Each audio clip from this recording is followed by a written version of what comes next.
What's going on, Jeromes? So, had some Saturday commitments after the game, so driving back and some loose audio thoughts. Actually, maybe we should do more audio-only things, because I feel like, especially YouTube Premium, a lot of people just listen to the podcast, and also having my face out of there, I feel like we could do more numbers.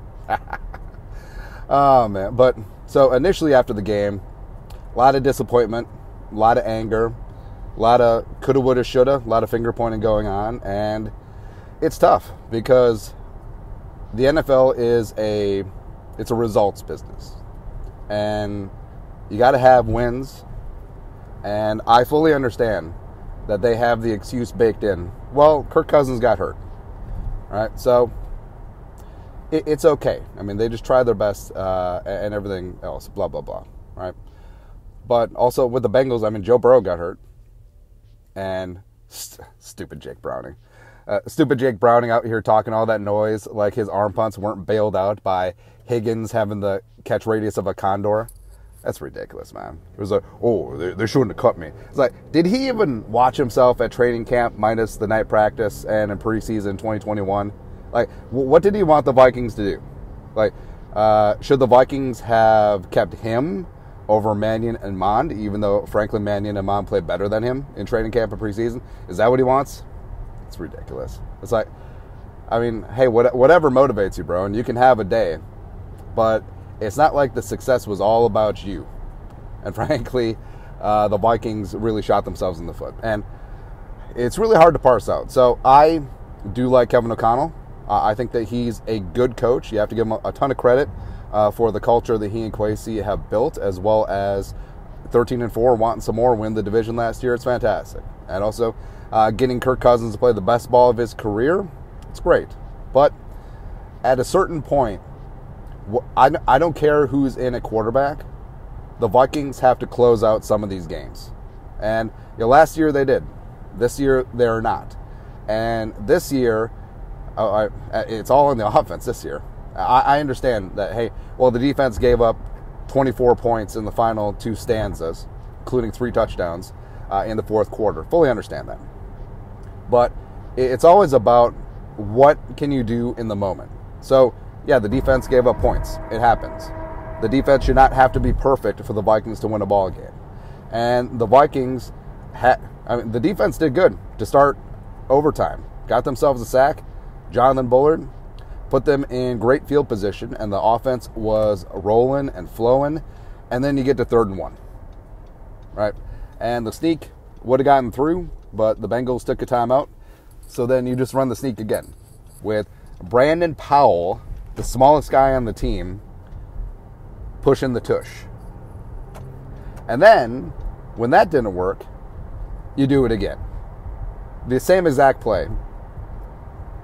It's mind-boggling. And that's all on Kevin O'Connell. Like, hey, when you're an offensive play-calling head coach, the buck stops with you. And the play-calling at the end of the Bengals game, the play-calling at the end of the Bears game, when, hey, first down, you get a win. Speaking of the defense, I mean, they gave you 2 turnovers in the fourth quarter, bailing your ass out because you had only scored 10 points all game. Oh, by the way, that defense pitch a shutout, allowed you to win 3-0 against the Raiders. Good job, offense. And also, the play calling at the end of the Broncos game, where Dobbs and company had a chance to march down, get in position for a game-winning field goal, and you couldn't do it. So that's frustrating. And that comes down to Kevin O'Connell and play calling. And it seems like that's the blind spot for O'Connell, is that late game, short yardage play calling. And even going back to last year, like, do you remember, was it the Bills game, I want to say? Yeah, like 3rd and inches twice. And then third and inches, 4th and inches, and you went empty shotgun twice. It's crazy. It's crazy stuff, man. But, again, is having no Kirk Cousins an excuse? To a degree, but also not really, because you should have beat the Bengals. You should have beat the Bears. You should have beat the Broncos. I mean, not having Kirk Cousins, you won a number of games without Justin Jefferson. You won a couple of games without Kirk Cousins as well. So it's not an anomaly. I mean, you're 500 without Kirk. So I feel like it's okay to want more, because don't let good be the enemy of great. Again, Kevin O'Connell is a good coach. Can he be a great coach? I think that's still TBD. And this isn't just ripping on O'Connell, and I'm not necessarily calling for him to be fired. And also, people get way too serious about these things. So, like, we'll make an offhanded joke. It's like, oh, maybe Flores should be your head coach. That's not saying that that's 100% like what we're feeling. Like, we can't make jokes? We can't make wisecracks? Come on, people. But I feel like if the Vikings miss the playoffs this year, or if they're a one and done this year, I mean, you have to give him credit for getting to the playoffs without JJ for about half the season and without Kirk Cousins. But I do think that O'Connell should be not on the hot seat to start next year, but seat a little bit warm, a little bit tepid, not fully on scholarship anymore. I feel like that's fair, because it's a results league. And the Vikings, over the last couple games, doesn't matter if it's Dobbs, doesn't matter if it's Mullins, I don't care. The Vikings got to get it done. And they could have gotten it done, and they didn't. And despite all of that, they still have a good shot. Depending on what happens on Sunday, I mean, the Vikings still, to a degree, control their destiny. So they got 2 games against Detroit. They got 1 against the Packers at home. So you got 2 home games against division rivals, who you know. And you beat the brakes off the Packers already. Just do it again at home. And the Lions are riding high after that game against the Broncos, but the Lions are a flawed team, especially that defense. And it's probably going to be Nick Mullins starting again. I'm kind of okay with that, because you got to take the good and the bad, the sweet and the sour. And with Mullins, like, he operated the offense efficiently at times. Then he made those 2 idiotic interceptions before halftime, which left 6 to 14 points out on the board. And you're thinking, maybe those points will come in handy in a game that went to overtime. But then you had the 2 touchdowns to Addison. Both throws should never have happened. But, the first touchdown was a crossing throw as he was falling on his ass. I don't even think he had a foot on the ground. And then the second one was obviously ridiculous. But they worked out.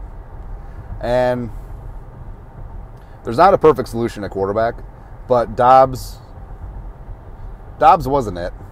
I mean, he's fun for a while, but Mullins knows the offense. Mullins knows the personnel. Mullins delivers a good ball in a spot that's most advantageous for the receiver, and you saw that. And also, the whole thing about it is that Mullins, he'll give you a shot. Is he going to be perfect? Absolutely not. But also, I mean, there's a lot of positives to take away from the game. Ty Chandler proved that he's RB1. The offensive line was looking great. The run concepts were looking really damn good. And, Ty Chandler ripping off 5.7 yards per carry. He was great out of the backfield as well. Hawkinson was looking good. JJ's looking fantastic. And Addison looks like a star in the making. So, overall, it really sucks that last drive stalled out. It really sucks that the defense gave it away now in the fourth quarter. All that sucks. And this does seem like a super frustrating season of woulda, coulda, shoulda. And it all started week 1 against the Bucs. Shoulda beat the Bucs. Shoulda beat the Eagles on Thursday Night Football, except they gave it away. Shoulda beat the Chargers. I mean, the Chargers are ass. Thank you. Shoulda beat the Chiefs. All of that. Go on a nice little run. 5 games in a row without JJ. And then the thud. Again, shoulda beat the Broncos. Absolutely should have beat the Bears, and you absolutely should have beat the Bengals. But now the Vikings are 7-7, and the scoreboard watching, and they're scraping, and I don't know. Like, this was, I mean, it's still a fun season. Don't get me wrong. Like, I feel like every Viking season has a little bit of interestingness to it. It's not a word. But overall, I can't really complain, right? And if this team gets into the dance, will they be dangerous? Sure. Because you don't know if the Vikings are going to beat the other team or if the Vikings are going to beat themselves. Frankly, the Vikings haven't lost any games this year. They've only beaten themselves. And, the Flores defense, I mean, they're going to rightfully, get taken to task.